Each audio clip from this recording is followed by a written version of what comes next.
Hi, hello everyone. My name's Jasmine, I'm from Carcanet Press, and welcome to our launch this evening. Of course, we are all here to celebrate Jason Allen-Paisant's debut collection, Thinking with Trees, a magnificent book, and it's great to see you all talking in the chat about the trees near your house where you're watching from. Please keep those messages coming. Let us know what you think throughout the reading. It's really nice to hear from you, even though we can't see you guys. So I'm just going to run over what's going to happen this evening. Jason is here, he's going to read to us, and we're also joined by the wonderful poet, theatre maker, artist, lecturer Malika Booker. She will be in conversation with Jason this evening. So just so that you're aware, while Jason's reading, I'm going to show you the text on screen just to make it a bit easier to follow along. Just remember, you're in control of that. If you want to reconfigure it, have a play around, you should be able to sort of fit it to suit your own needs, but let us know in the chat if you've got any problems, and we can help you with that as well. Later on, during Malika and Jason's conversation, we would like to put some audience questions to Jason. So as well as finding the chat box, please find the Q&A box. It is a separate button. You might have to click on a few things before you find it, but please do put your questions for Jason in there, and Malika can put those to him later on in the reading. I think they're all the important things. Oh, of course, thank you for paying to be here. We really, really appreciate that. You will get an email tomorrow with a link to buy the book with your £2 discount. Get in touch with me if you have any problems with that. But I think that's really enough from me. I'm going to now invite Malika on screen. Hi everyone. This is such an exciting day. I'm really, really excited. Jason is has become a very good friend of mine, and it gives me great pleasure to introduce him. So let me do that. So Jason Allen-Paisant is a Jamaican poet whose work addresses issues of time, race, class, and the environmental conditions that affect Black personhood. He lives in Leeds with his partner and 2 daughters. He's also a lecturer in Caribbean poetry and decolonial thought at the University of Leeds, where he also directs the Institute for Colonial and Post-Colonial Studies.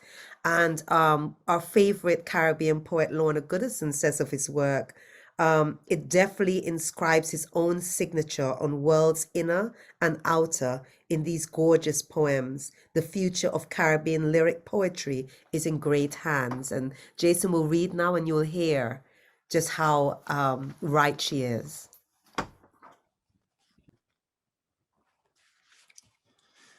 First of all, thanks Malika and Jasmine and everybody at Carcanet, and I'm happy that everybody who's joined has joined, and it means everything to me that you're here celebrating with me. And my mother is also in the audience, the virtual audience, listening in from Mandeville, Manchester, Jamaica. And that means everything to me, as you can imagine. Friends up from all around the globe. I'm going to begin with the first poem in the collection, actually, called Crossing the Threshold.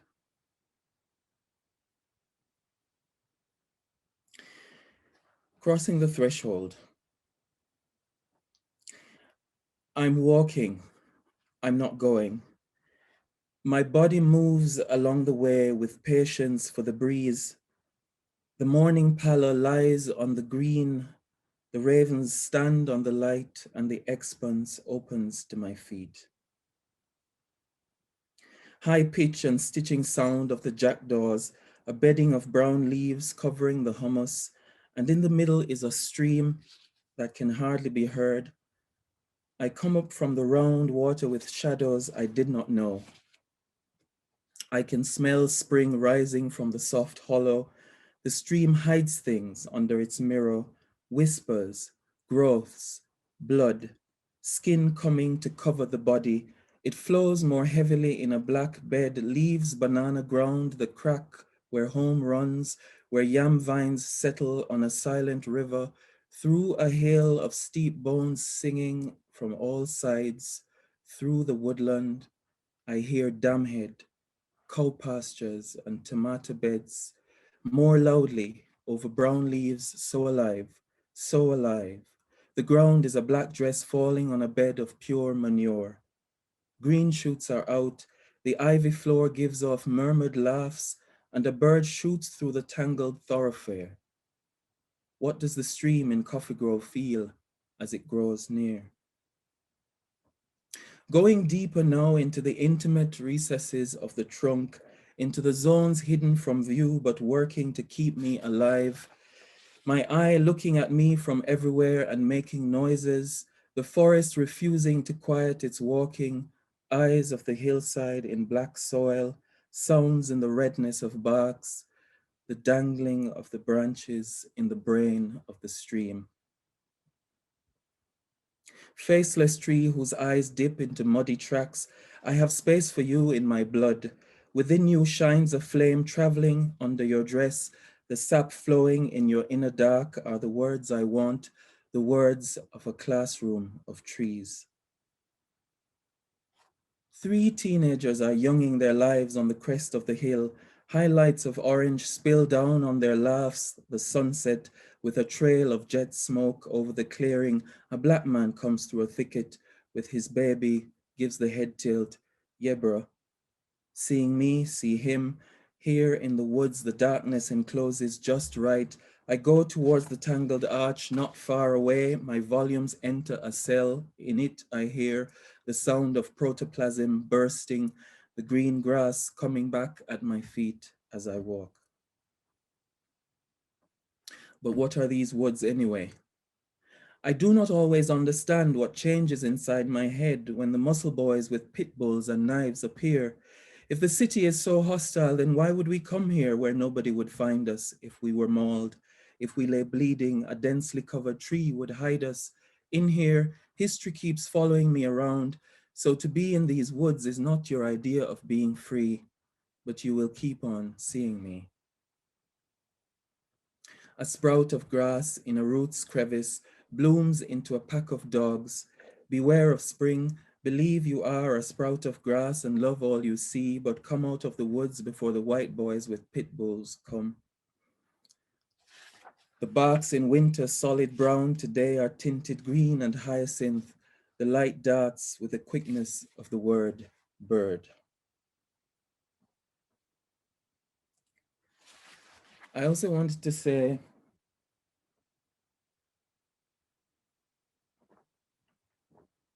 because I think this is somehow significant, that the book is dedicated to Keturah, who is my grandmother, who died in 2012. And today is her birthday, and so she would have been 101 today. So I somehow feel that her spirit is involved in this somehow. She's involved in this. As she clearly is. Daffodils.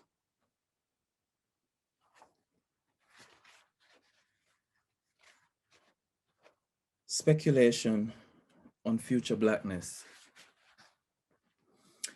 It's time to write about daffodils again, to hear a different sound from the word daffodil. Imagine daffodils in the corner of a sound system in Clapham, can't you? Well, you must try to imagine daffodils in the hands of a black family on a black walk in spring.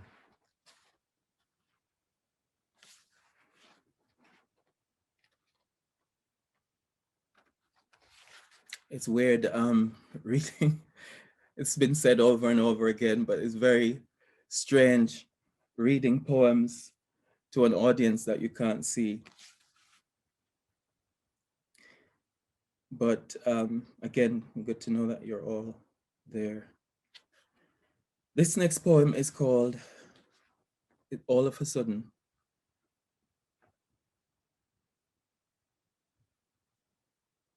It may be easier to define walking based on what it is not.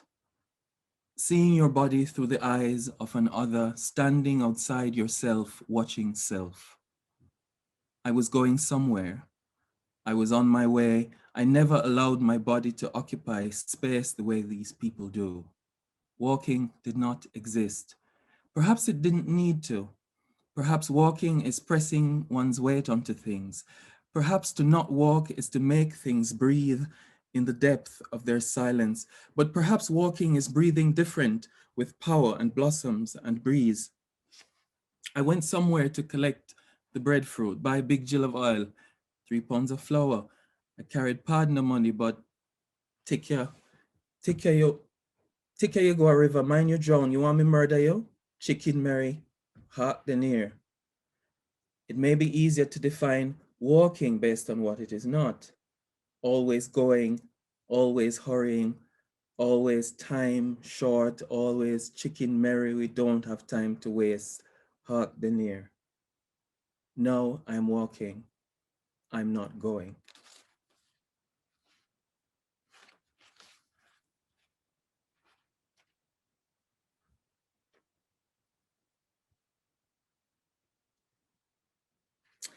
So,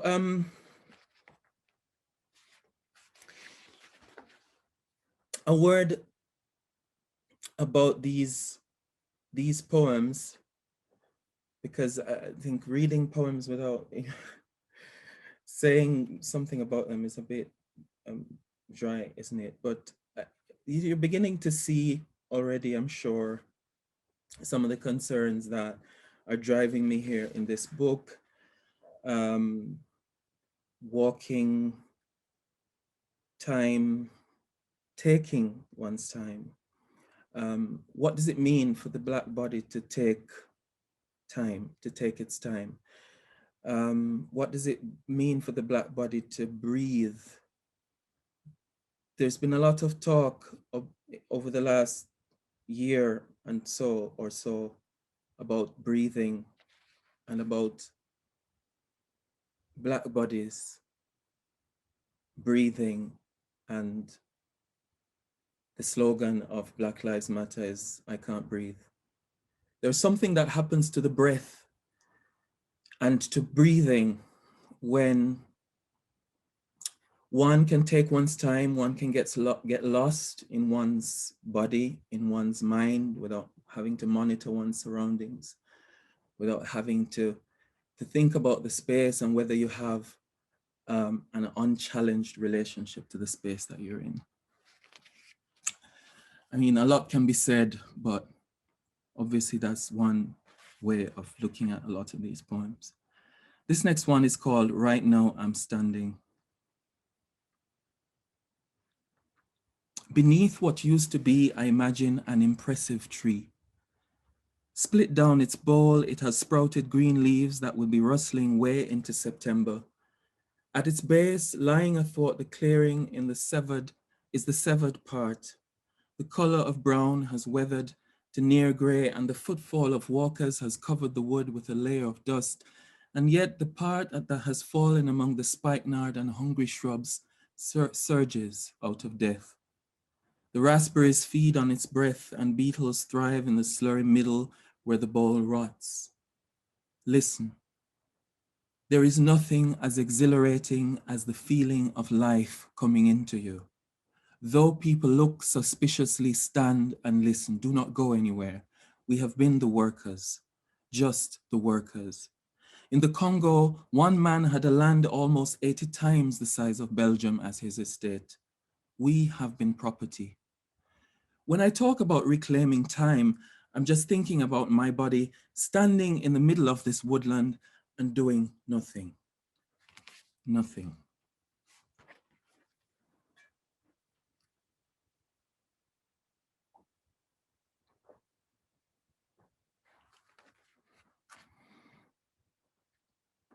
And the last poem I'm going to read before Malika comes and asks me two questions that I hope won't be too difficult is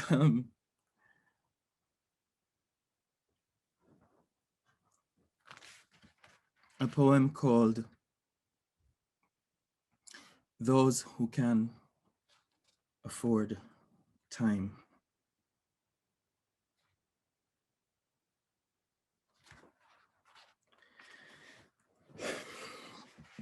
Those who can afford time. Who wanders lonely as a cloud with 3 golden retrievers? Not me. No, not me. I could never understand this poetry, never understand what the poem was saying and how this could be poetry for me when my English teacher drilled the imagination of a white man's country. Didn't know how, but somehow I knew this wandering was not for me because ours was not the same kind of time or wandering, never so accidental, so entire, so free, as if nothing was coming, as if no hawk was near, as if they owned the land and the mansion on it, as if tomorrow and forever was theirs, as if they had the right to take their time because everything about them so refined, so secure, so clean. So Wordsworth's poem never made sense. I'd never stopped to listen to the poems about trees and mushrooms and odd cute things and birds whose names I could never pronounce. My poetry was Tom, the village DJ, more material, I said, than the woods, than the lives of those who loafed and bought their time with money, I thought, those who had all the time in the world.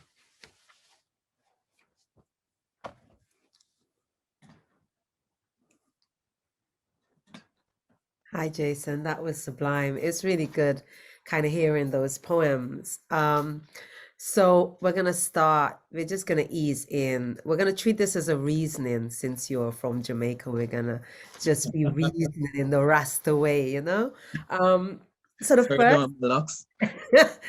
don't worry, I'll hold it for you. So the first question I have is, how did the project begin? I know that it was through COVID, but what kind of sparked these ruminations, these meditations on space and land and you know and walking? Yeah, interestingly, it actually began a year before COVID. And I can give the honest, truthful answer. I can give, a more kind of, fancy answer. I mean, the honest truth is that the first, and I noticed Jacob said hi, Jacob Ross, who is, a dear friend and mentor of mine. I mentioned Jacob because I had moved to where I currently live in January 2019, and it is a very wooded and green area of Leeds, and we live we where we moved to. We have a park next to us, and that fact being projected into a different kind of space, which I think began to remind me, the presence of all these trees and the woodland around, began to remind me of where I grew up, which was deep rural Jamaica, a place called Coffee Grove. Doubt anybody would be, well, my mother is listening, she knows all about that, right? A place called Coffee Grove in Manchester. And I grew up with my grandmother. She was a farmer at the time, and we were in that kind of living. And I think that moving here somehow brought me back into that. It made me kind of start to touch that space and that childhood again. But it also signaled to me a journey that I had taken, moving very far away from that kind of rapport with the land and with the trees and the natural landscape and so on, and being kind of alienated from that sensation, that awareness. And I felt that this moving here weirdly, ambiguously put me back, gave me something, while being very different, of course. And I wanted to explore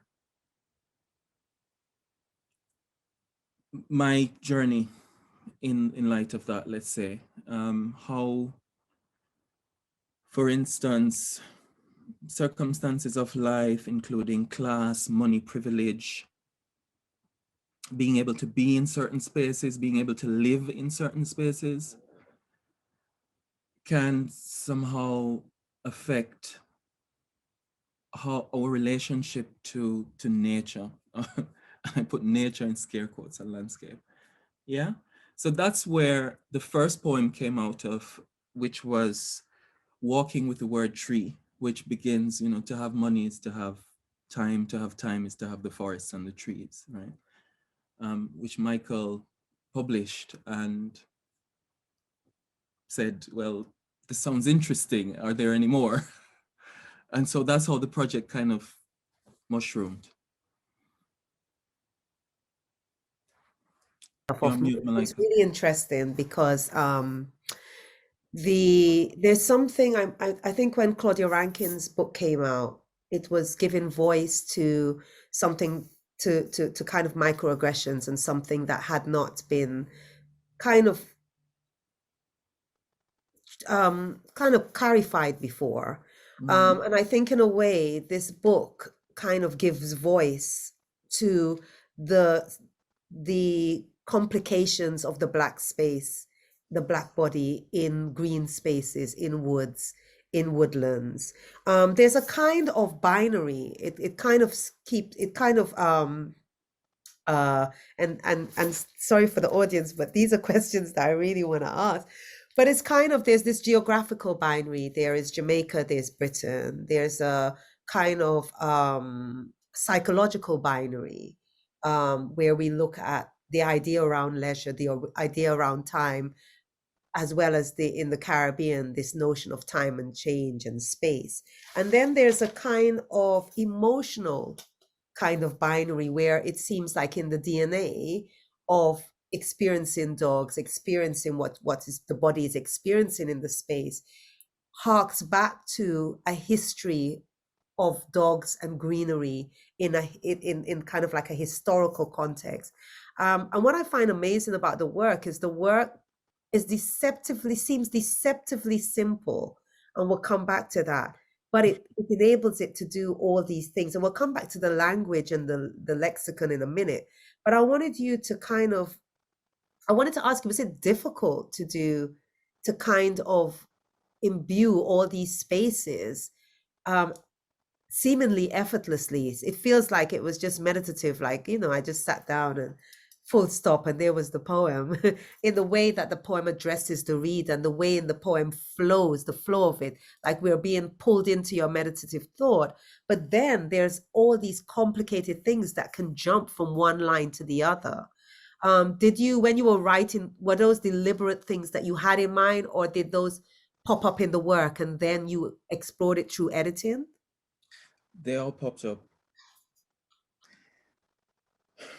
because I Tell us not didn't there. really know what I was going looking for, and I think a lot of these a lot of these poems and these things are the experiences that I've found, encountered, things that happened to me while I'm in the space of the woods. There is the park, the big park, but there's also the woodland, where people more or less venture, right? I mean, I think there's a type of person who would go into the more wooded, hillside. I mean, if I mean, people know around here park, right? People who know this area. Yeah, but if I write a poem like the one that has the refrain, because I don't want my mother to say I told you so, that one? Yeah. That's a real experience, and I'm literally writing on the go, like I mean, I go walking because I like to go walking, and I like the feeling of being in the kind that beneath those canopies and that kind of enveloped sensation of being enveloped. I like that. So I go, and then you have different kinds of experience. You meet nice people, you meet not so nice people, you have dogs charging at me, which, you know, it really happened and I write about it. It's stuff like that. And so yeah, there are pleasures, loads of them, but there are also difficulties, which makes it hard work, because I don't want my mother to say, "I told you so." Is we as Black people, we know what that is. We know where that is coming from, right? We know, we go in there and we know we don't see, I mean, let's say I don't see a lot of people going into the deep, the deep woods, but the veiled, hidden spaces of the woods. And we know why that is. There's a history, right? And I go there and I'm thinking, what if something happens to me, Robbie? You know, what if if one of these dogs actually maul me or something, you know, what would happen? Would anybody care? I think those are the more difficult aspects of thinking, you know, the way, the seeing and the being seen, and the, you know, the way I'm seen, you know, those form part of the difficulty. Yeah. And there's some interesting thing because I mean, a lot of the imagery, especially the relationship with rhododendrons, it's they're fighting pythons, you know. It's a wood full of snakes, fighting this primordial dance. I'm a monster. The language, there's this kind of I'm walking, and there's the trees and the butterflies, and everything looks good. And then there's this line, the snake, the monster, there's this apprehensive, there's this danger line there that pulls itself throughout the poem. I wanted to go to an essay that you wrote where you spoke about, for a talk that you were going to give, where you spoke about, you asked what is at stake in knowing through rhythm, sound, and vibrations. And this idea of thinking through rhythm, to listen to what earth and objects tell us, to cultivate a practice of radical listening. And I wanted to, and I think in a way that's kind of, yes, you did write that. In a way that's kind of talking about your poetics. And there's a radicalness that you're doing to the nature poem in the spaces that you know, in terms of your relationship with Wordsworth. And really interrogating that, but in the deceptiveness of the work, adhering to this, to nature, adhering to the nature poetics, which is usually, oh, how beautiful the larks are, how wonderful the this, and also the environmental poetry, which is around objects and things and the you know, the land. But you are saying, yes, but what about the body? What about the body in this space? How is that seen? And I suppose that's just a kind of observation in a way. I think the other thing I wanted to talk to you about is that meditative quality, that kind of almost as if you're pulling the reader in terms of the voice. This is very much a kind of voice vocal, it's kind of like the smoothness of Bob Marley. Whoa. It's kind of like the smoothness of Bob Marley, where you're grooving and rocking to the rhythm of Bob Marley, and yet then you think, oh, this is lovely, and then you listen back to the song and you're like, oh my God, this is so political, this is so charged. Let's talk about the impact while you were writing that of the incident in America with the guy in the garden, with the guy in the park, the woman with the dog, and how interesting was that to happen in a space where you were ruminating on that same matter, and to see that across the muse, this and to kind of, I don't know, highlight or put a spotlight on something that you are meditating on in your work? It was striking, arresting, everything, that incident, because it kind of concretized a lot of what I was thinking about in the work, right? It's just the visuals of that. You have a nice a Karen, let's say, you have a Karen with her dog going through the park. You have a black man, and you have this confrontation, which is about, a contention over space, Space. because with the incident is well known now. What happens is that I won't recount the incident because everybody knows what happens, right? It's that famous incident in Central Park where the woman called the police, hysterical, saying she's being attacked, her life is being threatened by a black man, right? And it turns out that it's a huge performance. And that, first of all, the dog was the source of the whole problem, right? So here's me now thinking about dogs and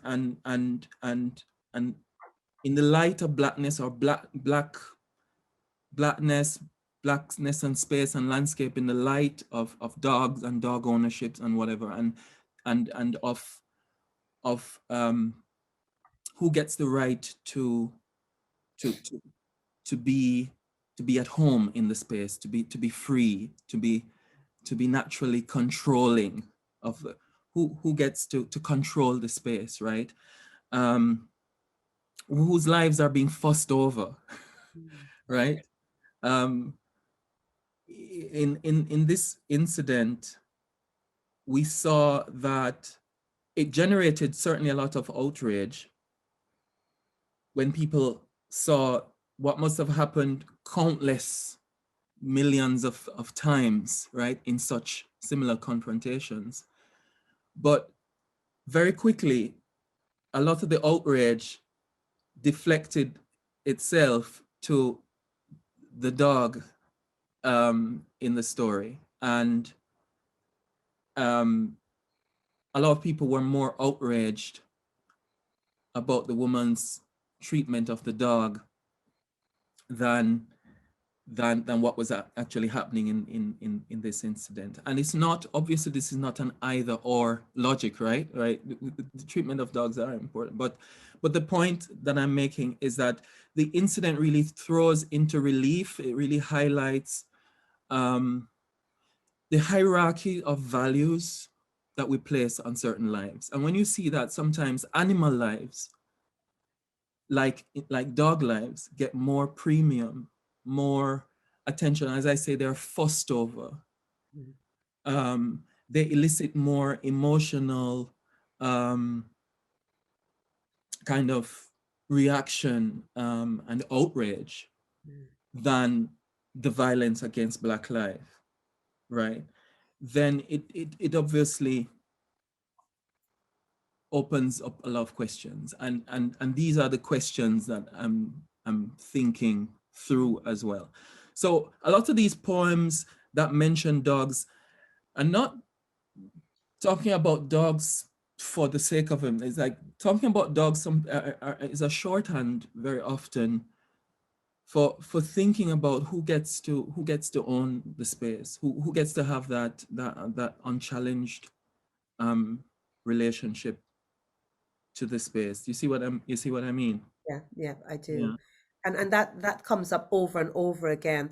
Do you think as well that being an outsider, because it feels like you are articulating something that the Black British body has known for a long time, do you think that being an outsider coming from Jamaica at this age, as opposed to growing up here, enables a seeing, enables a poetic viewpoint that you might not have had if you were here the whole time, in terms of you would have just taken for granted that relationship with greenery and with parks and um, I don't know, there's something that you say, this is not home, where when people see you, they really see you.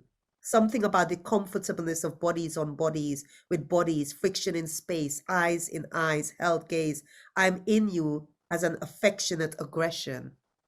And I wondered if that seeing is because of the fact that you're just you're outside negotiating your way into this society, and so you're able to look and penetrate some of the social nuances than Mhm. if you live here and you just take it for granted and just negotiate it. Yeah, no, I do think so, actually. Because I think I'm not used to certain realities. I don't actually take certain things for granted because I'm still new to the landscape. Like I find, like the poem says, back home you have cows, horses, and goats in the woodland, right? Um, here you go in the woodland, you have dogs, you have people walking dogs in the woodland, and you the bodies relate differently to each other. Like we're saying in Jamaica, you it's kind of tough to pass somebody in a secluded space and not acknowledge their presence. There's a way in which we more the way of seeing and the way of interacting. I don't know if I'm going to do a good job of describing this, but yeah, I guess I'm trying to describe a body to body interaction, a way of acknowledging people's existence somehow through touch, through the way you look, through I don't know, but because it's still new to me, I guess is what I'm saying. I'm fresh enough to to not take it for granted, and to ask these questions, about what if, what if the space looked different, that kind of thing. Yeah. The last question I have for you, and then we'll hear you read again.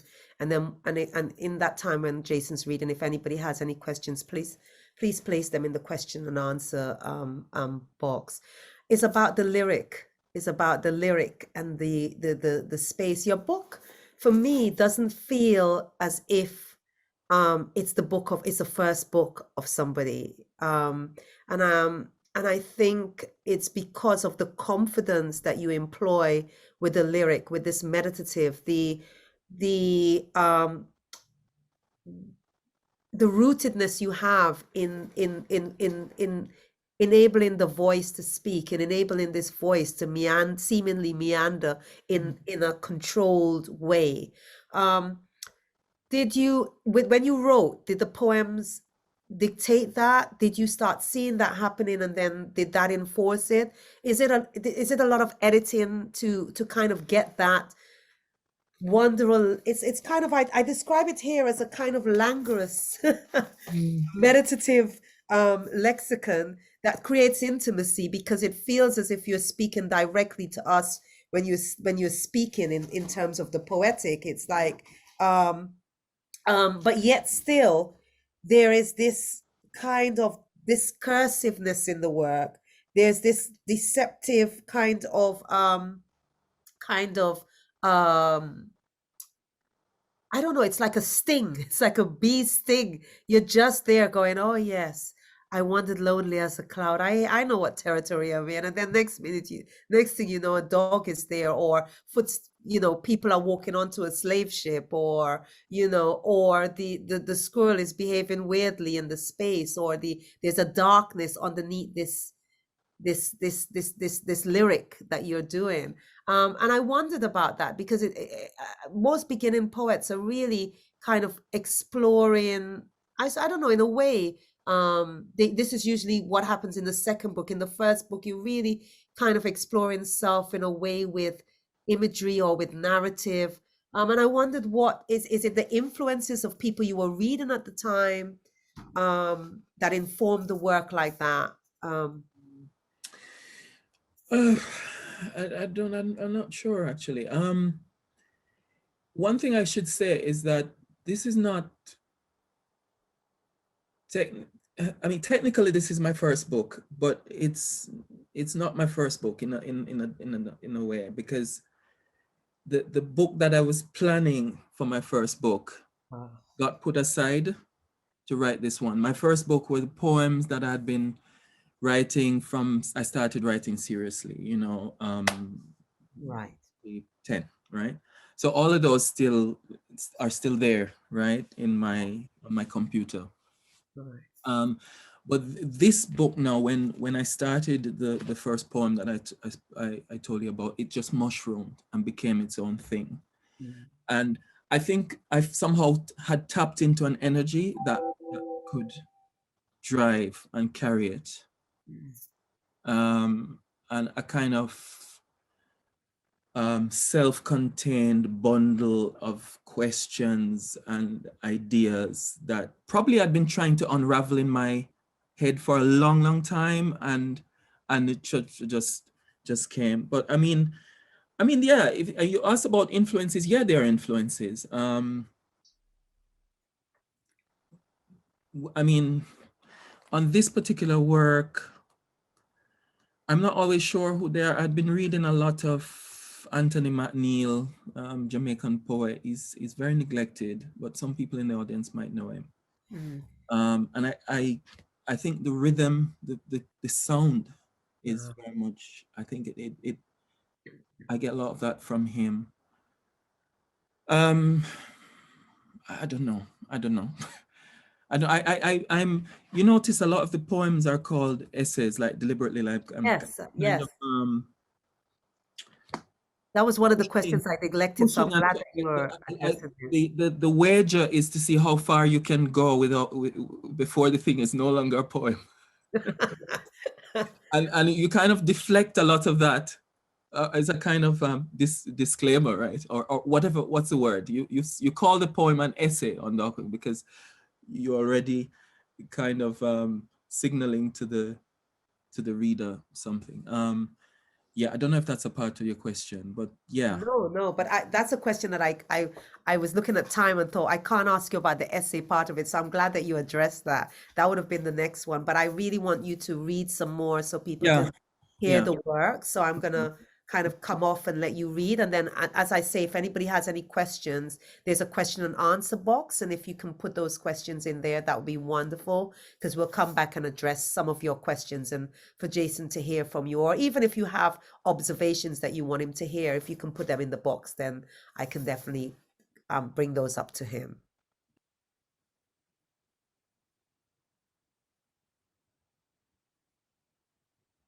Masochism. A big strong dog terrorizes a gathering of black families celebrating in the park. Long after the beast has darted past my feet and my heart raised high from the power of its legs, from the energy of that sound on grass, long after it has raced through the gap of tam-tams and panic picnic baskets and the panicked legs of scrambling fathers, only long after comes a call for Reggie to come back. I don't know what the man has seen of all this, nothing, no doubt. Does he sense the tingle of fear standing there in the field of dazed bodies? I continue walking, my heart falls back to this joy of grass, birds, flowers, my steps spread evenly once more. Eventually, Reggie's man emerges from an unsuspecting clump of grass, telling him to come on. I'm walking, my aim to look easy, as if nothing, squeezing the feelings of skins of past deep down that knows the dog only as an attacker, a marker of boundaries. Every day I torture myself, it's the price I pay for walking here.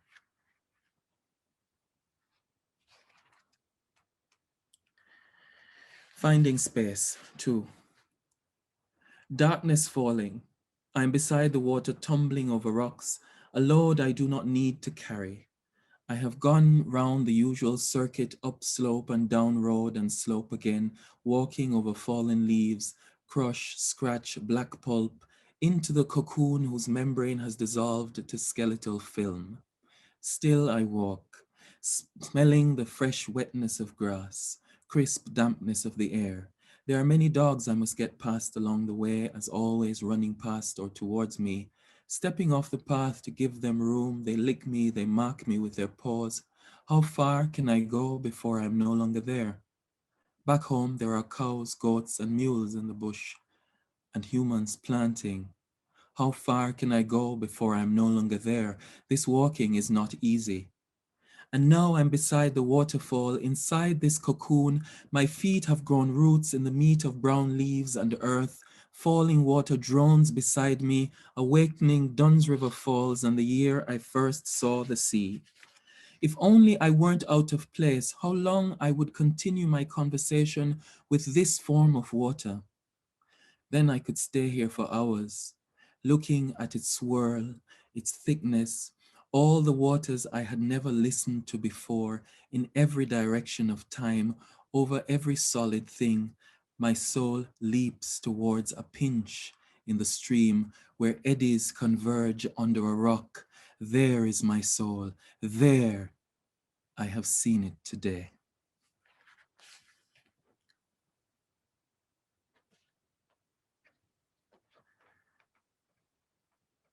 This next poem is called Fallen Beach.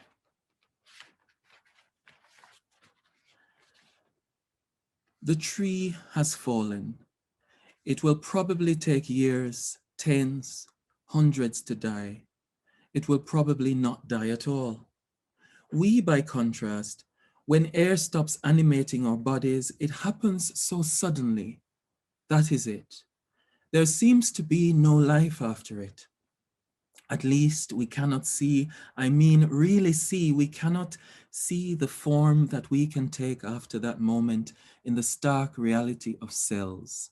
When we fall, when air stops animating our limbs and we die, that is it. I know we are still there in reality when we go under. We too eventually turn into something else and return as spores, as wood, as stone. But the tree, oh, the tree, it keeps on, so visibly, so unendingly. Consider this beach. Its life already begins to multiply. Worms pullulate in the hairs of the roots.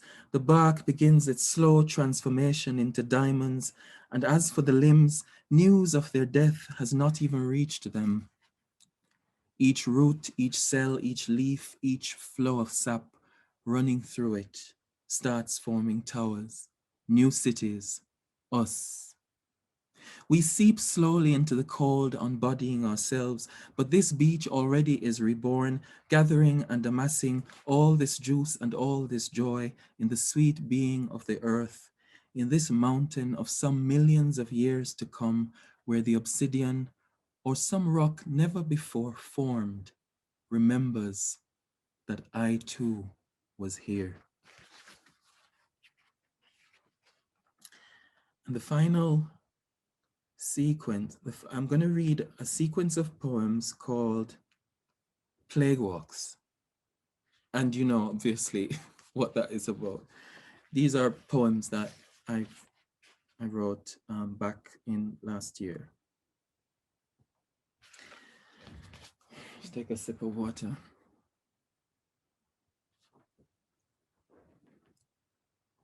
Plague Walks. 1. The red floor leaps into my eyes as the birds enter space again.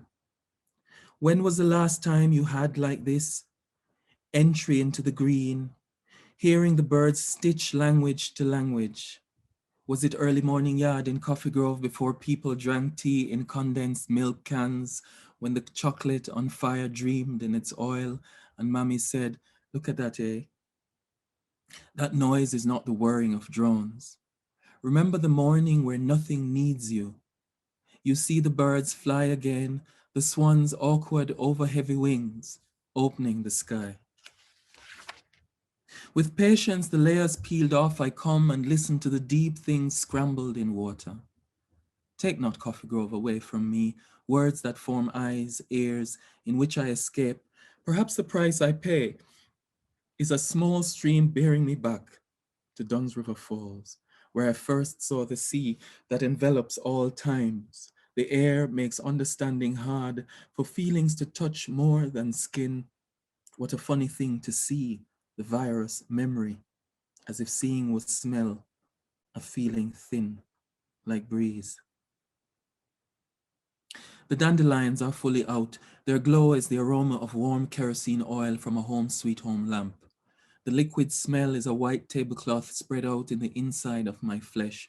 I hear the thud it makes when one unfurls it. Soft thud, the breathing of their light that pours through my skin and rises to seal me in a bed of feathers in a green wood whose silence warms the body. 4. The gladiator buds everywhere in the forest, ready to push forward their leaves, galaxies of dandelions. So much life has missed this year while we have been indoors. I came out and the horse chestnuts had already blossomed, and all of spring stood there, thick to the touch. 5. When I see you round the corner in the midst of running of a blink, I thought a tree standing there in the path is no human in Carmore jacket. The bird calls of the stream go on, there the susurration. The body is there on an empty park day, empty woods, daffodils and absent children. But what is the sound now of silent lyric in this patch of daffodils? 6. Flesh of evening, blood flows. Listen to the wetness in rhododendron, to the ovulation of the river. People speak insides, things they have measured and counted. Dogs run before dancers. A black dancer strikes poses on the bridge, fingers touching, toes raised to the sky, jetés, posed. He holds them and his friend photographs round and round the angles. 2 white men are pulled into the woods by their dogs, the rhododendron snakes, long-bellied of the wood, selves of land, selves of evening, selves of sound. 7. To stay alive, I reach out and hold another sunlight, then reach out and hold another night in the shade of an old tree. 8. The stream is breezy, a sound of branches, a moist, slippery path leading everything away to Jamaica, where iguanas and a sugar plantation awake to my ancestors' feet as they meet the moist earth of the river. An old fear of what you used to be when you used to walk in another skin, and all the fear from another skin that comes back over and all from a deep down struggle not to see the dog as an enemy. My navel string is planted in a land of brightness and terror, where overseers follow with guns on horses, in a land that calls out to me, I could be yours. 9. A French bulldog, 3,000 pounds, a strong tone, what voice, what in charge, what Daisy, Daddy, Daddy, King Charles Spaniel, scrunch, my wellies, the ground moving, my money, the children running, they've passed, running, the presents, the in charge, the autumn leaf cover, the slur, the sludge, the going out, the being in charge, the dog, a collection, the creature, a part, a sticking to, a leash, a number, a mathematics of aggregational logic, I don't know what, if not, a leash. 10. All of a sudden, the tree protects me. There is a sea blowing in its leaves, foam dawning on a white beach, a bud, a sheath, a split, a multiplication of sprouts, leaves poured out like running water.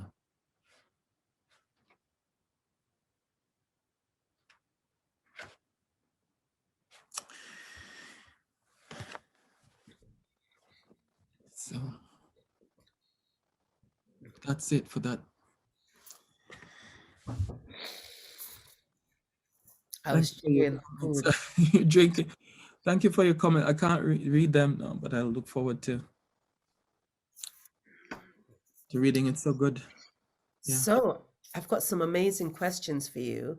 Okay. But one of the things that it's remiss of me not to have brought up is the complete exuberance of the language as well, and the ecstasy in the work, which someone mentioned in the chat, and I'd be remiss not to say that. Um, so I'm just gonna have one question, I think, and then um, yes, anyway, sorry, I'm just looking. Okay, no, I'm not going to. What are your influences as a poet? Elaine asked. So yeah, I was saying Anthony McNeil. I'm realizing how much he's influenced me through. I mean, I've learned a lot about sound, but also about the combination of sound and words on the page. Yeah, I've learned a lot of that from Anthony McNeil. There are other influences there in my voice. I mean, I've studied Lorna Goodison for a long time. I mean, people who know me know that. And I think a lot of the vernacular, the use of the vernacular, I could attribute to her. But Césaire, I mean, Césaire is a huge influence as well. I think that you can see, one might be able to see that in the poems. Yeah, I'll just stop there, yeah. Kat Drake asked, did your perception connection change in writing the book? Can, when, how can Black bodies feel more comfortable, able to take space in natural areas, even deeper natural areas? Yeah, I mean, did my perception change? I don't know. I think like I see this thing about myself and bodies like mine navigating the woods as a kind of productive difficulty, or a kind of like, you know, I dwell in, you know, the knowledge that I must be there. I, you know, it's for me, as you see, right? This is where it's vital for me, but I know that of the threats, and it's sort of like an insoluble tension and difficulty, which we probably won't get out of. But I suppose one effect of writing poems and, you know, having conversations like these is that somehow might have a ripple effect of people thinking more and the space becoming more democratic, or yeah. And also I think it's important to encourage people to go. And I think affirmation is important. We belong there. We need to be in the space. Okay. We shouldn't shirk back from inhabiting the space and be bold and affirming our bodies as being there as well. So I would say that, yeah. I think I would come into that and say that there are ways that we use the space as well that that also create conflict in that space. And what two of the things you mentioned was the Clapham Common, when you think of us in terms of green spaces with the speaker boxes, or when you think about the idea, the notions of the way we use the space in terms of sound and vibrations. And it comes back to that essay where we use the space in a flamboyant, in an exuberant way, in a musical way, and also I mean, Roger Robinson's just done a brilliant talk about the dynamics of gentrification and sound dynamics, and how when gentrification of a space happens, and I'm thinking of Brockwell Park in London, in Brixton, that the first thing that happens is that kind of eradication of the way in which the Black bodies use the space. So when you use the space, then what happens is the space becomes policed as well. I think what the collection has enabled is a way for these dynamics to be out in the open space. There wasn't a way to discuss this without seeming weird or seeming imagined. So I think it's brought up a way to just as Claudia Rankin's book brought up a way to discuss you know, something that was unspeakable before. I think the book has done that. Jacqueline Hutchison asked, Jason, thank you for your beautiful poetry. You mentioned in an online interview that you question why it is that you could never have imagined in the past your body, yourself, positioned in that kind of writing, nature writing. in poetry that you may have written before this collection, was there less nature writing than the current collection? And as a writer of Jamaican heritage, I love nature writing, but I sometimes think it is not expected of Black writers. Is that something you consider? Well, I think, thanks for the question. I like it. I think you've said everything there, Jacqueline. And it that's how I felt before as well. I felt that, to put it bluntly, Black people didn't have the time or luxury to write about nature. I mean, Chinua Achebe, the famous Chinua Achebe, made some statement which I'm gonna hugely misquote, but it paraphrased. It said something like, somebody might know the quote. He says, Black African writers don't have the time to write about nature because there are huger concerns, or, something like that. And yeah, throughout this, I've realized that writing about nature is a deeply political, as a Black body, is a deeply political act. So yeah, I guess that's the transformation. And I suppose I would say as well that in a way Black bodies have been writing about nature. And if we think about Precisely. what's her name, Camille Dougie's collection, where and also John Agard has been arguing this for a long time, and Karen McCarthy Wolf had an essay about this in I think on the Poetry School's website. But thinking about the fact that, but it's the relationship with nature, and it wasn't this nature writing because of the way it was speaking about the land, or the way it was interacting with in the way that some of those Black bodies in those spaces encounter the land, whether it's in the Southern America, where people are involved in the land as farmers, as producers, or in the Caribbean, where, people speaking about, things that were happening with the bananas, or with political shifts that affected farmers, those weren't necessarily seen as nature writing. So I think as well, exactly, and that's a vital in point. that notion of what nature writing is. Lucille Clifton, Rita Dove, Vivi Francis, and many. I could go on and on. They challenge these perceptions. And if you think about Walcott's writing, a lot of it is about the sea, about the erosion of the sea, about bodies in the sea. So it's just as well how nature writing was seen. Precisely. And the season is this European pursuit of the white body in a white space. The last question we have is Karishma, and she says, thank you for such a beautiful reading. I was wondering how you go about determining the shape of a poem on the page. Is it something that you think about while you're writing, or do you usually play around with it afterwards? Both. Depends on how the poem comes. Sometimes a poem can come with a shape in your mind as well. But very often it's in listening back to it and crafting that you decide how the shape might bring out the ideas. And sometimes, I mean, we've had conversations, sometimes you've completely reshaped things. And sometimes you've been seeing it almost like a painting on the page, sometimes, if I remember some of our conversations. And sometimes you've actually completely brought back a poem that's completely reshaped. So I suppose in a way that's dependent on the individual poem that you're thinking about. I work a lot with space and breath, and say a bit more about that, actually, because I know Karishma and I know she would want to know about that. So what do you mean by space and breath? Like I haven't fully worked it out, but I'd use space in lieu of punctuation. There's a kind of the sort of like releasing myself from the formalities of punctuation. I feel that using spaces to shape the poem and sort of influence the way the poem is read, where the pauses happen, and how words chime with each other, is interesting. There's very little punctuation, as you can see, and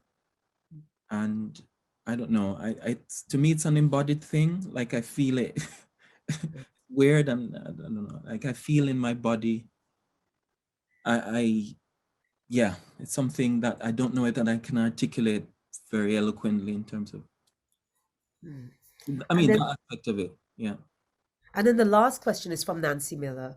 There's an elegant quietness. I think that she's right. This is really a good way to describe your work. There's an elegant quietness of tone in your work while embracing louder issues.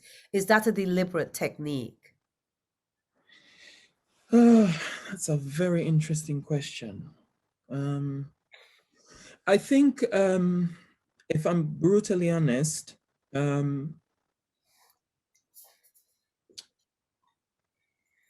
I think a lot of it might be a self-policing, or not self-policing, probably is the truth, but like I keep on thinking that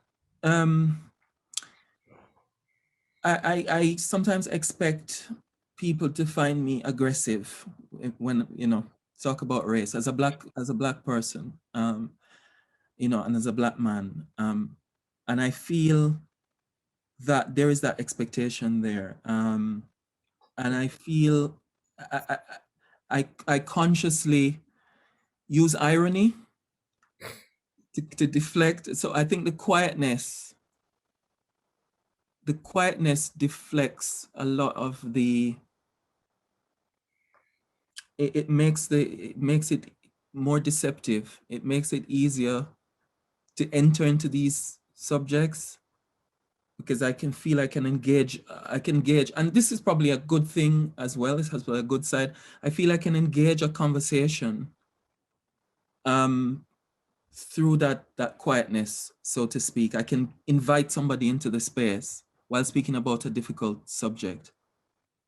If that makes sense to you. Does that make sense?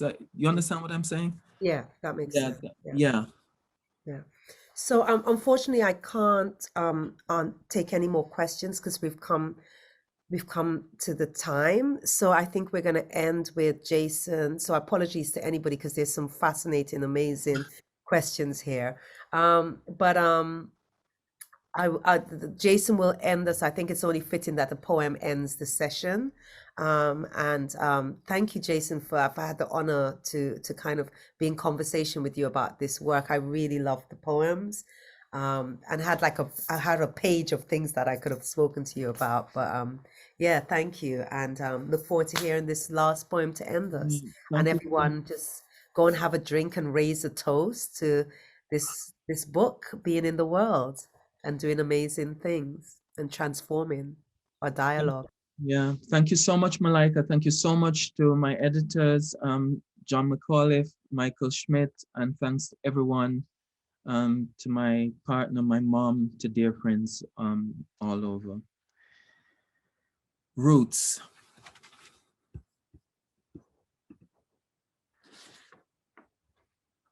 Summer's day in quartz, ship's smooth skin on water, broad beach of volcanic soars, 1,000 selves and more. Around me the rocks are petrified alligators, gorgeous in black blisters. They butt the wind as if they could move again and pounce with the tide. I watch their swift running from among the dunes and listen to the waves rustle the leaves of stone. To my right, the silver sand sings. A lone seaside pine on a butt blooms into a parasol. My heart is a jumble of rocks. Inside, there are so many creatures, so many seas. Are those reptiles running, another time moving? Are the rocks a sea within a sea? I will sleep in the sand, in the rocks and the quartz that oozes like sores from the skin of granite. The silver sand sinks, and I do not know how far I will go, and the rocks and the sea sing about a time that is within, not mine, in a voice too low. To my right, the tropical sunshine and the lone seaside pine surrounded by the smoldering wicks of rock samphire. I have run to be here, far from home. The rain stings, my knees burn from clumps of fescue as I look out to sea. Can we not hear from this height 10 volcanoes spitting their lava to create the islands, and beside it we have a place to live in God's dust? I want to know more about the roots that nourish the rocks, that keep them tall and flourishing. Thank you so much.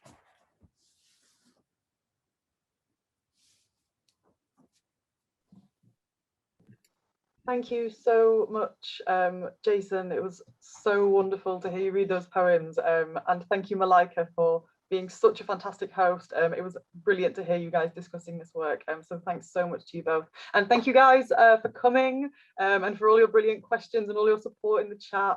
It's been a real pleasure this evening. I'm just going to put the link and the discount code for you in the chat now. If you haven't bought the book, then you're crazy. Go and buy the book right now. If you can't do that now, I know it's all happening quite quickly. You'll get an email tomorrow with the link of the discount code in it. So that should all happen automatically. If you have any problems at all, get in touch with us at Carcanet and we can help you with that. So the last thing for me to say is just please join us again next week. We are launching some previously unpublished work by John Ashbery, which has been edited by Emily Skillings. She'll be joining us, and we'll also be joined by Ollie Hazard, who'll be reading from the work and having a bit of a chat about Ashbery's work. So I will leave the chat open for you for a couple of minutes to get your final messages in, but that's everything from us. So thank you all so much, and good night, everyone.